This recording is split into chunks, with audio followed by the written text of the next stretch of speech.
All right, well, I think we'll go ahead and get started. Thank you everyone for joining us. Good afternoon and welcome to the next webinar in our Lunch and Learn series, Improving Forest Health and Watershed Resilience. My name is Alex Bosch and I'm a public information specialist and part of the communications team here at Yuba Water Agency.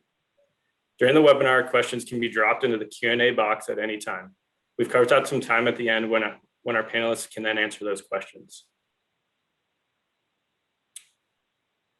During today's webinar, you'll hear from experienced panel speakers, including Yuba Water Agency General Manager, Willie Whittlesey, who is also a registered professional forester. He's leading Yuba Water's efforts to protect the Yuba River watershed from devastating fire through partnerships, programs, and projects. Our next speaker is Joanna Lessard, who is a project manager here at Yuba Water Agency.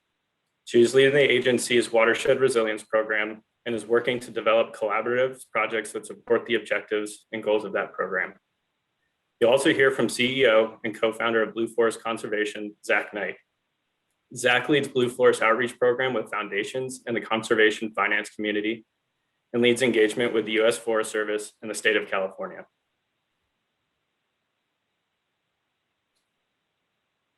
So during today's webinar, you'll hear a little bit about Yuba Water Agency and our mission areas, the need for better forest management, Yuba Water's Watershed Resilience Program, the Trailblazing North Yuba Forest Partnership, Blue Forest Conservation and the Forest Resilience Bond, as well as some additional forest health efforts Yuba Water is involved in.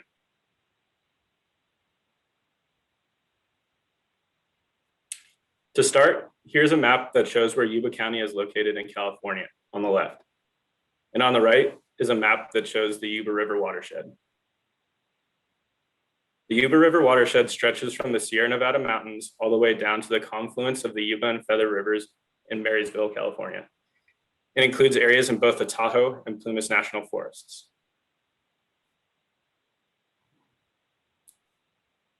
Now I'm going to turn it over to Willie to talk a little bit more about Yuba Water Agency. Take it away, Willie. Excellent, Alex. Thanks. Since this is a lunch and learn, I'd like to know how many people do we have? We have almost 80. Right on. Well, welcome all of you all to our lunch and learn here on forest health and how Yuba Water Agency is working in the Yuba River watershed to restore the forests and improve our watershed. But before we get started, I want to tell you a little bit about the Yuba Water Agency. The Yuba Water Agency was formed in 1959 by a special act of the California State Legislature. And our primary mission is flood control and water supply. But we do many other things like hydroelectric generation and recreation at New Bullard's Bar. And in the last few years, we've gotten into watershed protection to protect our source of water in the Sierra Nevada. Next slide, Alex. So here is a picture of our system. Yuba Water Agency's primary revenue source is our hydroelectric generation. We have 400 megawatts of clean carbon-free energy, hydroelectric generation. We do not collect property taxes or taxes from our constituents. Our revenue comes from hydro generation and water sales. And we're not a residential water provider. And here on this map, you'll see all of our facilities, but primarily what I want to focus on is our main reservoir, New Bullard's Bar Dam and Reservoir. It's the 5th tallest dam in the United States. It was completed in 1970. It's 645 feet tall and it stores about 1 million acre feet of water. And 170,000 acre feet of this reservoir is dedicated to flood control storage in the winter and spring months. And next, we'll watch a short video that will provide an overview of the partnerships and efforts we're involved in to benefit forest health in the Yuba River watershed. Go ahead, Alex.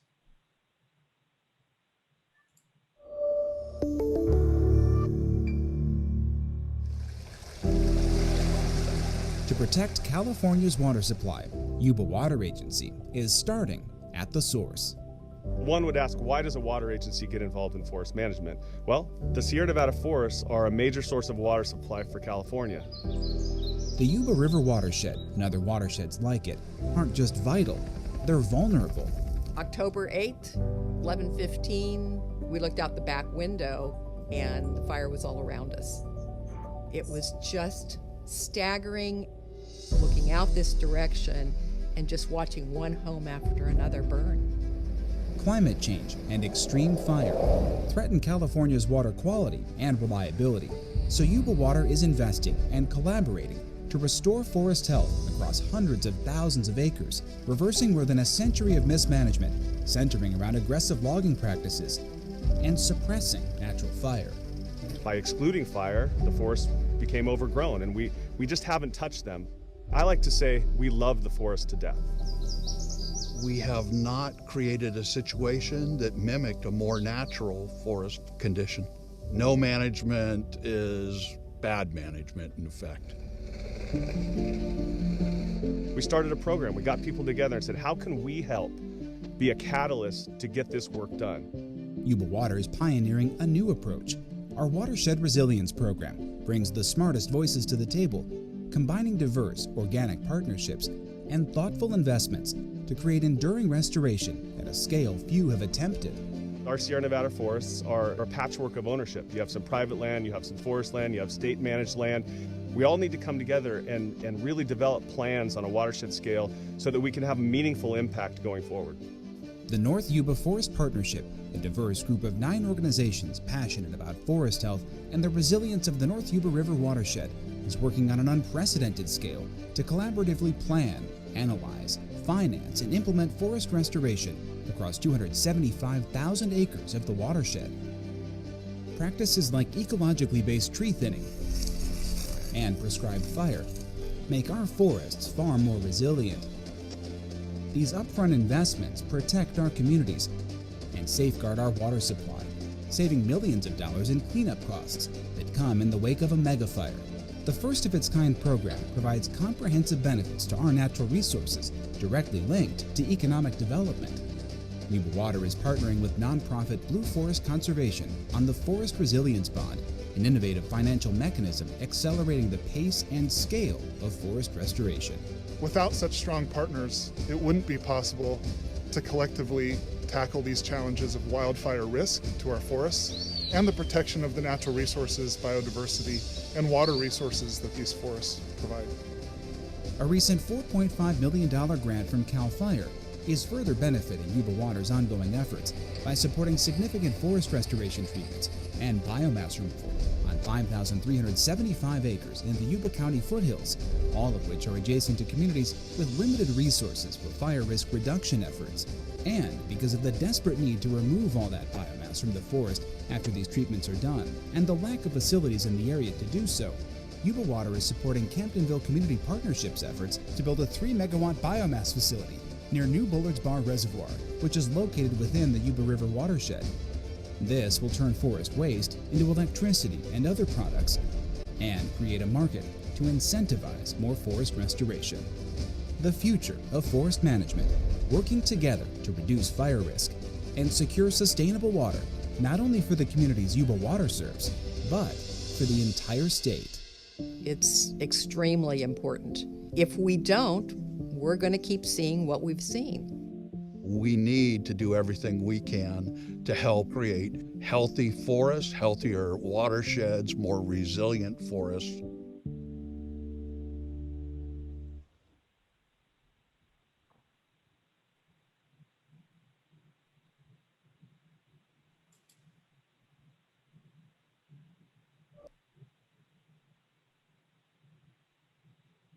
All right, so now you see a photo or 2 photos of the Yosemite Valley. And on the left photo, that's 1899, and that's, shortly after or around when we started suppressing fire. And we basically decided that, fire was bad in the Sierra Nevadas, and, it destroyed buildings, destroyed civilization, and we just let the forest grow. And the reality is in California, natural fire and fire lit by Native Americans thin the forests out. Well, what we have almost 100 years later on the right is Yosemite Valley with nearly 100 years of fire suppression. Our forests are, like Steve Andrews said in the video you just watched, our forests are overstocked, they're unnaturally dense, and that coupled with impacts of climate change are causing the mega fires that we're seeing today. Like I said in the video, I feel like we've loved our forests to death, but now we're seeing a culture shift or society's willingness to work in the forest. And we're realizing what we've done over the last 100 years maybe wasn't the best thing. And now we need to get into our forests and thin them out and replicate a more natural condition, or the condition under which our forests evolved for the last 10,000 years. But to do that, we need to get into our forests and thin them out so that they can withstand fire. So that if we do have a natural or man-caused fire, it's not devastating. It's not taking out 100,000 acres at a time. It's just a moderate intensity fire, and the forest will be in a resilient condition. They'll be able to grow back and not undergo like catastrophic destruction. So that's what we're trying to do with our program. Alex, you want to go to the next slide? So we talked about the forest being overly dense, overstocked due to fire exclusion, and us loving them to death. But how real is the threat? And what you see here is you see our North Yuba watershed there on the bottom of the screen. And then you see the North Complex wildfire on the top of the screen. This is a real life example of the threat. The North Complex wildfire burned last year. In about 3 weeks, it consumed about 320,000 acres. That's in the Feather River watershed, and the forest conditions in the Feather River watershed are very similar to the forest conditions that we have in the North Yuba watershed. It just so happened that the fires started in that watershed and ended up burning all that acreage in just a matter of 3 weeks. The reason we want to show this slide is we want to show that that could have happened in our watershed just as easy as it happened in the Feather River watershed. There's only 4.5 miles between these two watersheds, and we could experience a catastrophic fire similar to the North Complex and the North Yuba watershed in any given year. And to put it, the scale of what we're working on into perspective, the North Yuba River watershed is more than 9 times the size of the city of San Francisco. So we're now working, or at least we're planning at a scale that is meaningful. We're talking about a watershed scale. We're moving from going from what in the past 20 or 30 years would be considered a big project, 10,000 acres or 20,000 acres. And now we're looking at the watershed scale. We're looking at 200 and 300,000 acres. And we're not talking about a planning horizon of 3 to 5 years. We realize it's going to take 20 years to treat this watershed. It's a lofty goal, but we talked about the partnerships in the video, and we developed those partnerships and getting all the right landowners and all the right players involved in planning an effort that is of an appropriate size and scale and an appropriate or realistic time frame, like 20 years. Next slide, Alex. Excellent. So what are the benefits of forest restoration? Well, obviously it reduces the risk of destructive wildfire. It also protects our communities, our water supply, and our local economies, and it improves forest health and resilience. And one might ask, why is Yuba Water Agency, getting involved in this? Well, the Sierra Nevada watersheds, or the Sierra Nevada forests, are the source of water in California. They're our primary source at Yuba Water Agency, and we have an interest in the sustainability of that source of water, and we want a healthy quantity and quality of water. And that's why we're involved. And of course, the other benefits like protecting the communities and public safety is another benefit of the partnerships and the work we're doing in the forest. Next slide, Alex.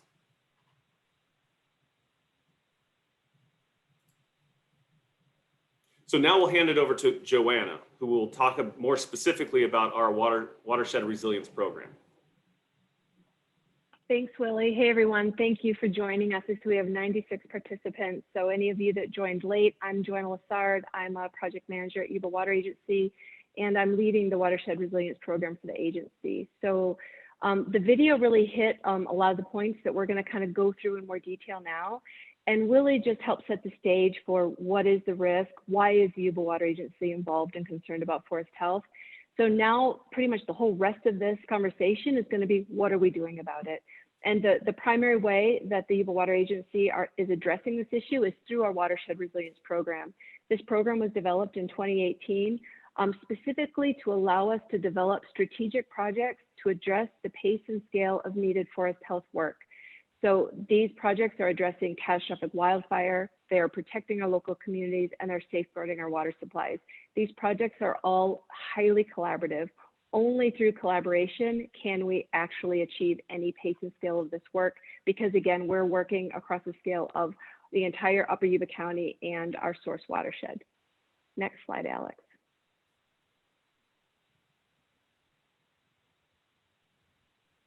So the Watershed Resilience Program has achieved a lot of success to date. We've successfully already raised $78 million in funding for projects in this program. This funding includes $10 million from the Yuba Water Agency directly, which has also helped to leverage an additional $68 million in funds in the form of state and federal grants, as well as loans and cost share from our partners.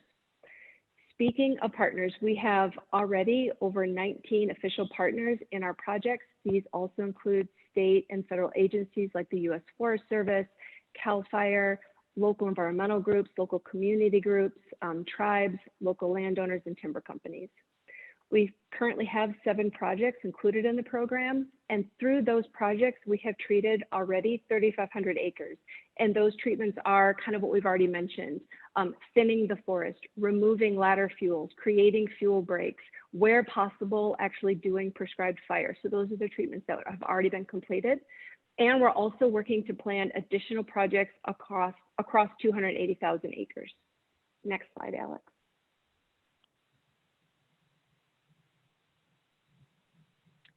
So the North Yuba Forest Partnership, this was shown in the video. This is our flagship project in the Watershed Resilience Program. It's the largest project that we're involved in, and it's also the largest project of its kind in California. So it's very innovative and groundbreaking, and we're really excited to be a part of it. The map here on the left shows the North Yuba River watershed. So this red outline. This is the same area that Willie showed with the North Complex fire. This is our source watershed. You can see Buller's Bar in the lower left. This map was developed by the Forest Service because most of the upper watershed is actually in Forest Service ownership. And the Forest Service have developed a variety of needed projects within this upper watershed. So all these areas shown in color are projects already developed by the Forest Service. They're considered shovel ready. They're ready for implementation, but funding has not been yet identified to implement these projects. So we got involved really by trying to fund just one of these projects, and that was a pilot project called the Yuba Project. You can see it in the northeast corner here shown in green. So we came together to develop a funding scheme for the Yuba Project, which we're going to talk more about in a minute. And through the development of the Yuba Project, we really created relationships that helped us figure out how to work together at the entire watershed scale. So starting with the Yuba Project, we formalized relationships to create this North Yuba Forest Partnership, which now covers the entire 275,000 acres of our source watershed. So this partnership was formalized with the signing of a memorandum of understanding in 2018 with specific goals. And the goals are really the same as our Watershed Resilience Program goals. They are to improve and restore forest health and resilience across the entire North Yuba River watershed. We want to reduce the risk of high severity wildfire. We want to protect and secure water supplies. We want to protect our local communities. An additional sub-goal of the partnership is also to develop a workforce and a restoration economy in our local foothills communities, because we need bodies. To increase pace and scale, we need more collaborators, we need more people helping. And so that's an additional goal of the program. The signatories to the MOU include all of the entities shown here. It's the Yuba Water Agency, the National Forest Foundation, the U.S. Forest Service, Sierra County. Actually, most of the source watershed is actually in Sierra County. Nevada City Rancheria Nisenan Tribe, Blue Forest Conservation, Kemptonville Community Partners, South Yuba River Citizens League, also known as Circle, and the Nature Conservancy. So these are our partners. However, there are also many, many other collaborators, contributors, and researchers who are also working in this area. So this is a highly collaborative effort, and we're really excited to be a part of it. Next slide.